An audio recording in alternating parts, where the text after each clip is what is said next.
Matematika Peminatan kelas 11 dengan KD untuk pengetahuan KD 3.1 menjelaskan dan menentukan penyelesaian persamaan trigonometri. Dan KD keterampilan KD 4.1 memodelkan dan menyelesaikan masalah yang berkaitan dengan persamaan trigonometri. Tujuan pembelajaran: setelah mempelajari bab ini, siswa diharapkan dapat menjelaskan dan menentukan penyelesaian permasalahan trigonometri dan memodelkan serta menyelesaikan masalah yang berkaitan dengan persamaan trigonometri. Identitas trigonometri. Kita mulai dari identitas trigonometri, ya. Jadi, trigonometri itu adalah perbandingan sisi-sisi dalam sebuah segitiga siku-siku, di mana segitiga siku-sikunya saya tempatkan dalam sebuah lingkaran dengan sumbu X dan Y, dengan panjang R atau jari-jari dan lingkaran. Jadi, OB itu adalah berada pada sumbu X, OA itu adalah R-nya, dan AB itu sejajar dengan sumbu Y. Sehingga kita dapatkan sin sudut AOB itu adalah AB per OA. Sisi yang berada di depan dibagi sisi miring. AB-nya itu sejajar sumbu Y, sehingga saya samakan dengan Y. OA itu adalah jari-jari lingkaran atau sisi miringnya. Jadi saya gantikan dengan R. Cos sudut AOB itu adalah OB dibagi OA. Sisi yang di samping segitiga dibagi dengan sisi miring. Jadi X per R karena OB berada pada sumbu X. Tangan sudut AOB yaitu AB dibagi OB. Sisi yang berada di depan dibagi sisi yang berada di samping, yaitu Y per X. Semua ini kita sudah pelajari di kelas 10. Kita hanya mengulang.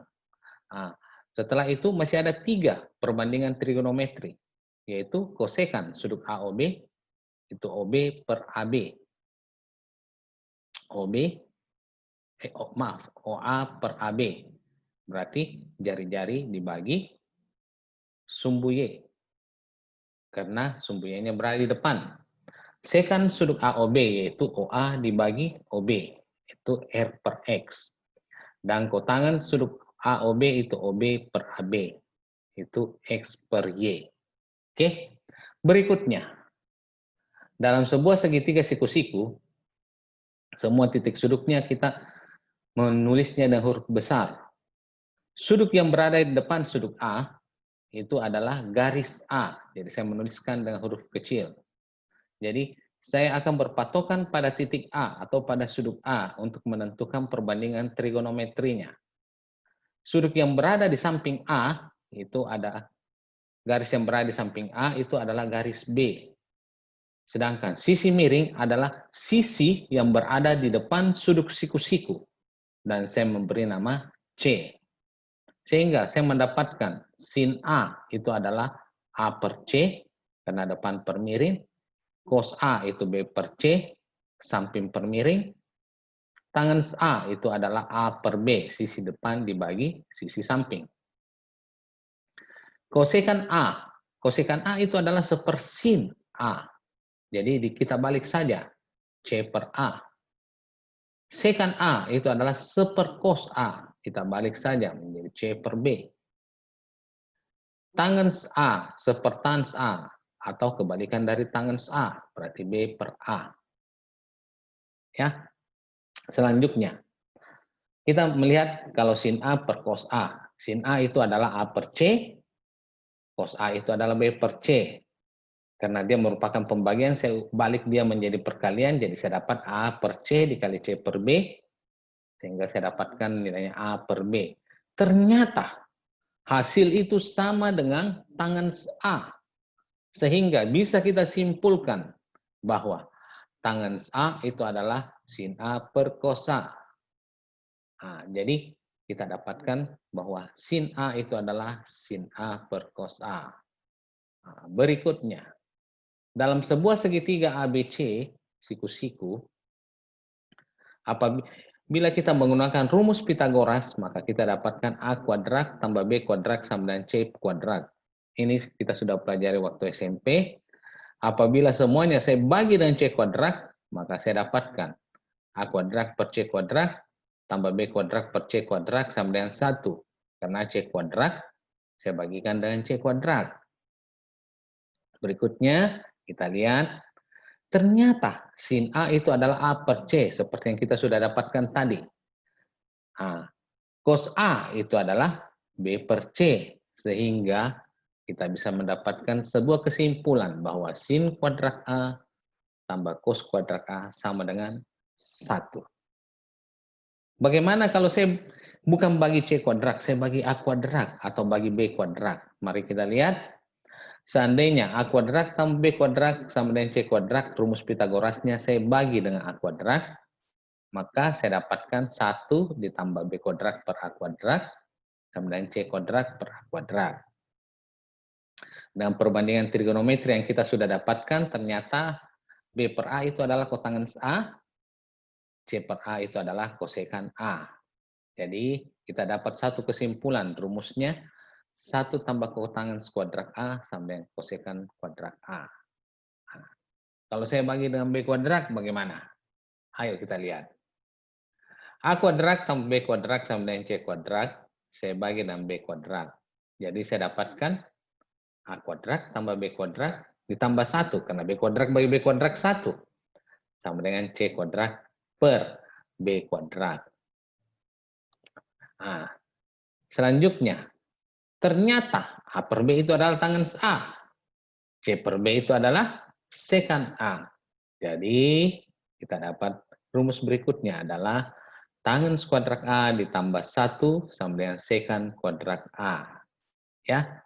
Nah, sehingga ada beberapa kita dapatkan 5 identitas trigonometri, kosekan A sama dengan sepersin A, sekan A sama dengan seper cos A, kotangen A sama dengan tangen A, tangen A sama dengan sin A per cos A, sin kuadrat A tambah cos kuadrat A sama dengan 1, 1 tambah kotangen kuadrat A sama dengan kosekan kuadrat A, tangen kuadrat A tambah 1 sama dengan sekan kuadrat A.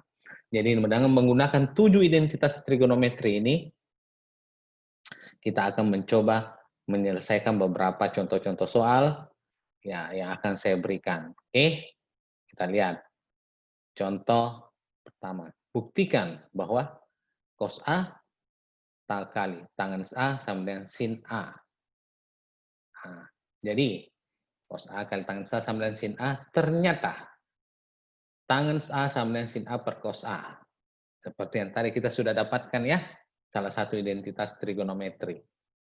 Jadi tangen A-nya saya ganti menjadi sin A per cos A. Ternyata cos A sama dengan cos A, berarti kita bisa abaikan. Sehingga yang tertinggal sin A sama dengan sin A. Jadi terbukti bahwa sin A itu adalah sin A. Jadi terbukti bahwa cos A kali tangen A itu adalah sin A. Contoh kedua. Sin pangkat 4A kurang cos pangkat 4A sama dengan 1 kurang 2 cos kuadrat A. Nah, betulkah itu? Kita lihat. Saya faktorkan sin pangkat 4A kurang cos pangkat 4A itu menjadi sin kuadrat A kurang cos kuadrat A dikali sin kuadrat A tambah cos kuadrat A. Nah, kita menggunakan rumus A kuadrat kurang B kuadrat, itu A kurang B dikali A tambah B. Nah, tadi kita sudah mendapatkan satu rumus identitas, yaitu sin kuadrat A tambah cos kuadrat A sama dengan 1. Jadi, sin kuadrat A yang ini tambah cos kuadrat A itu adalah hasilnya 1. Hasilnya 1. Oke, jadi kalau umpama 1 kali apapun tetap bilang itu sendiri. Sehingga sin yang ada adalah sin kuadrat A kurang cos kuadrat A. Nah, selanjutnya, dari sin kuadrat A tambah cos kuadrat A itu adalah 1 kurang cos kuadrat A. Cos kuadrat A saya pindah ruas, plus menjadi minus. Dan saya dapatkan 1 kurang cos kuadrat A kurang cos kuadrat A.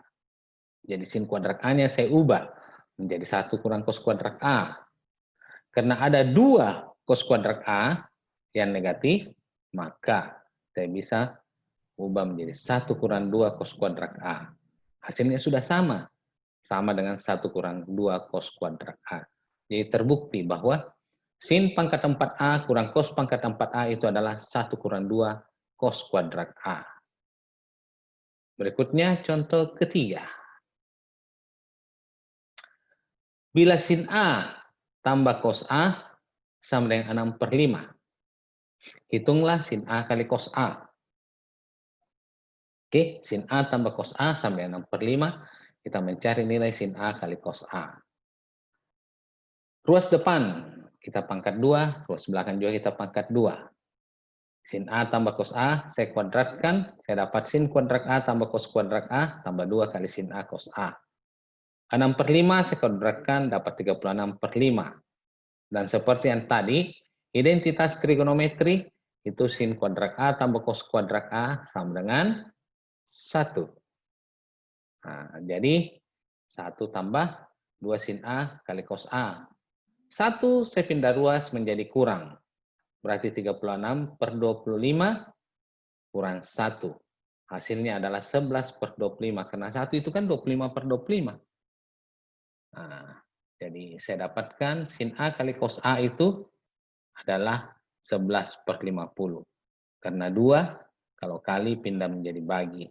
Bagi berarti dia kalikan dengan penyebutnya. 2 kali 25 itu adalah 50. Oke? Sampai di sini untuk pembelajaran kita. Pembelajaran berikutnya kita akan mempelajari mengenai sudut-sudut berelasi. Ya, terima kasih.